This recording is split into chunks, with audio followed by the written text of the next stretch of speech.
Fala, meus queridos, tudo bem com vocês? Professor Diego aqui na área. No vídeo de hoje, galera, nós vamos dar sequência à nossa playlist de resolução, análise completa das questões do Enem de 2018, agora com a questão de número 124 da prova azul. Acompanhem comigo a leitura do enunciado. O petróleo é uma fonte de energia de baixo custo e de larga utilização como matéria-prima para uma grande variedade de produtos. É um óleo formado de várias substâncias de origem orgânica, em sua maioria hidrocarbonetos de diferentes massas molares. São utilizadas técnicas de separação para a obtenção dos componentes comercializáveis do petróleo. Além disso, para aumentar a quantidade de frações comercializáveis, otimizando o produto de origem fóssil, utiliza-se o processo de craqueamento. O que ocorre nesse processo? Aí na sequência, galera, nós temos as alternativas. Letra A, transformação das frações do petróleo em outras moléculas menores. A B, uma reação de oxirredução com transferência de elétrons entre as moléculas. C, solubilização das frações do petróleo com a utilização de diferentes solventes. D, decantação das moléculas com diferentes massas molares pelo uso de centrífugas. Ou a alternativa E, separação dos diferentes componentes do petróleo em função de suas temperaturas de ebulição. Muito bem, meus queridos alunos. Como vocês já sabem, é clássico dos nossos vídeos aqui de resolução do Enem, nós vamos fazer uma análise completa dessa questão. Temática envolvida, meus queridos, craqueamento, tá? Quando a gente fala em craqueamento, a palavra craqueamento vem de cracking e significa quebra, tá? Então, craqueamento significa quebra. Para vocês entenderem o que é o craqueamento, vamos começar falando um pouquinho sobre o petróleo, tá? Quando a gente usa essa palavra petróleo, o que vem à sua cabeça, quimicamente falando? Qual é a definição de petróleo? Bom, galera, o petróleo, nós podemos considerar ele como sendo uma mistura complexa de substâncias químicas, tá? Uma mistura complexa, majoritariamente formada por hidrocarbonetos, ou seja, compostos que têm carbono e hidrogênio. Então, o petróleo, ele é composto, via de regra, por várias substâncias químicas diferentes, mas majoritariamente constituído por hidrocarbonetos. E é uma mistura complexa, ou seja, ela não tem uma composição definida. O petróleo cru, o petróleo que você vai lá e extrai ele da natureza, na realidade ele tem pouca aplicabilidade, gente. Para falar a verdade, quase que nenhuma. Então, os cientistas, os químicos, eles perceberam que se nós pegarmos o petróleo e fracionarmos ele, ou seja, separarmos em porções menores, nós conseguimos pegar essas frações e utilizá-las para várias funções, como, por exemplo, combustível, como óleos lubrificantes, como asfalto, enfim, dá para você fazer várias coisas com o petróleo fracionado. Da feita que a gente considera que o petróleo precisa ser separado, qual é o método de separação que se usa no petróleo? No caso, petróleo, os seus componentes, as suas frações, elas são separadas por meio de uma destilação chamada destilação fracionada. A destilação fracionada do petróleo, gente, ela não ocorre em aparelhos de destilação fracionada comum, claro. As indústrias que trabalham com destilação de petróleo, elas têm gigantescas torres de destilação que essas torres elas são utilizadas para fazer a separação dos componentes do petróleo. Uma coisa precisa ficar muito clara,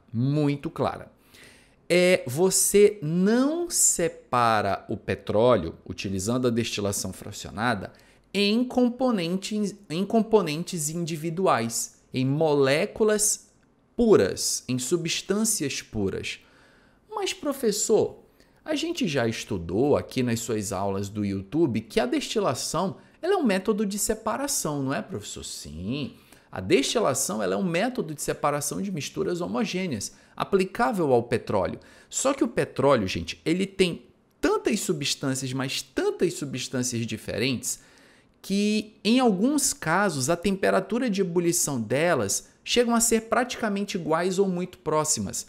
E a gente sabe que a destilação fracionada ela é um método de separação que se baseia na diferença de ponto de ebulição.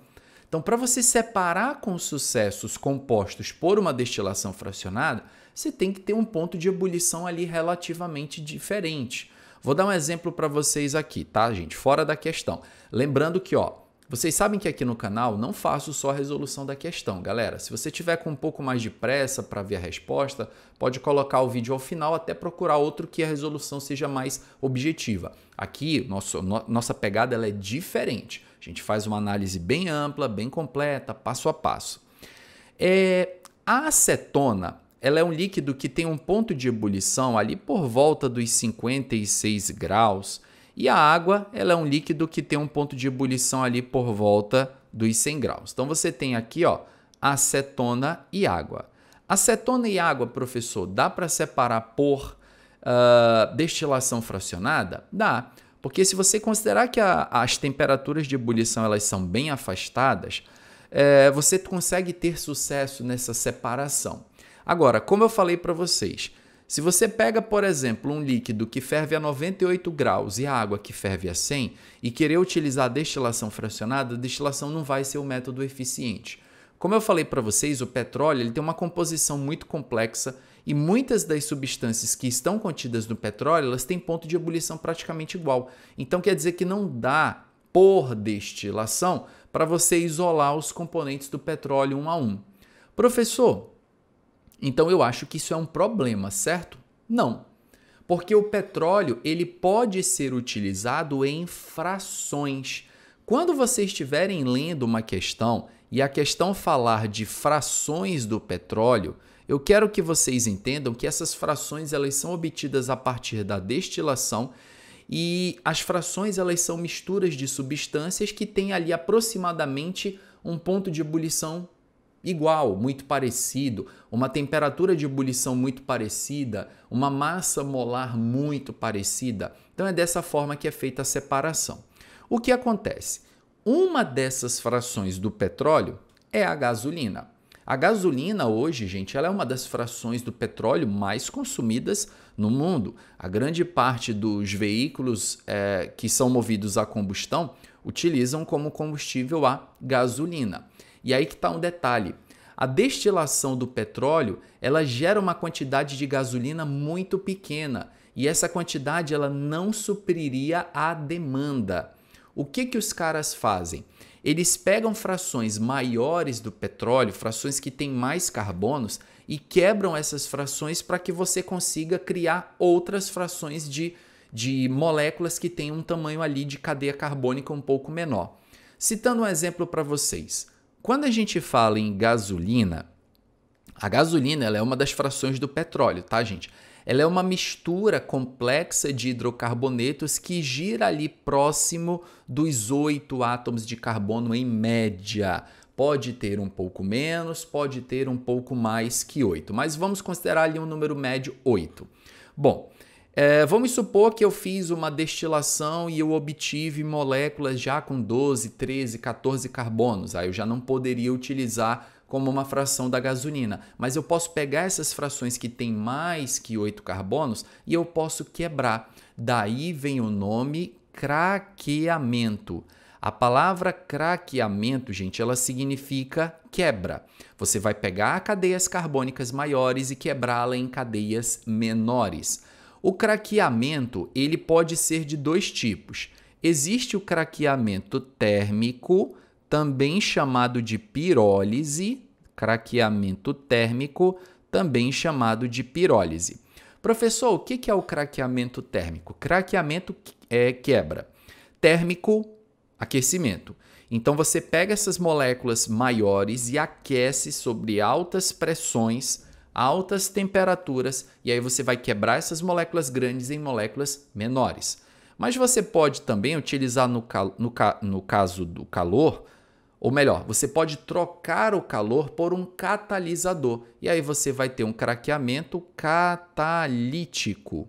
O craqueamento catalítico, como o próprio nome sugere, é aquele que você utiliza um catalisador para poder quebrar as moléculas maiores e transformá-las em moléculas menores.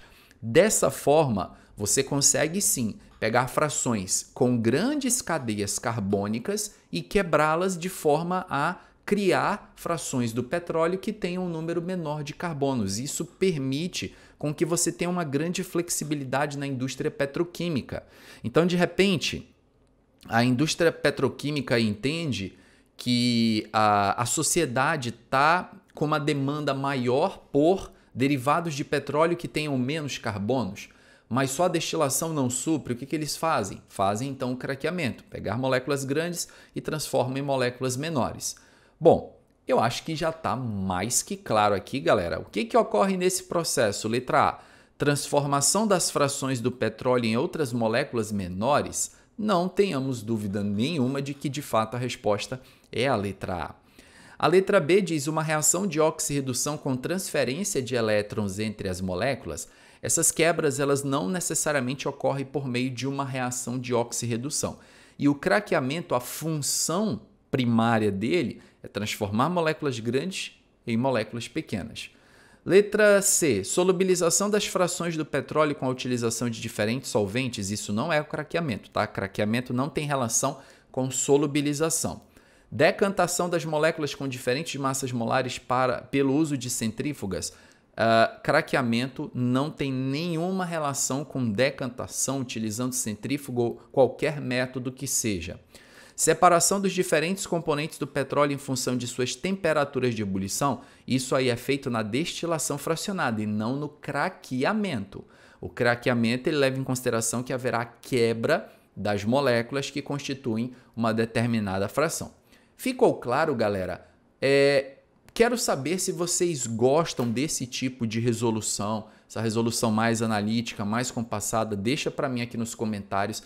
Não esqueçam de compartilhar esse vídeo, galera. Estou gravando ele em dezembro de 2020. O Enem já está chegando aí bem pertinho. Compartilha com seus amigos que vão fazer o Enem. Fala para eles que tem playlists de resoluções e análises. Tem videoaula de Enem aqui no canal. Tem resumo, tem resolução de provas anteriores, Enem Principal, Enem PPL. Então, galera, muito material aqui no canal para vocês explorarem e estudarem bastante. O melhor de tudo, tudo gratuito. Só vou pedir de você a ajuda de você se inscrever no canal se não é inscrito e deixar seu like e compartilhar. Beleza pura, galera? Logo mais eu volto para a gente já quase finalizar praticamente a nossa playlist aí do Enem de 2018. Beleza, galera? Grande abraço a todos, até a próxima. Valeu, gente!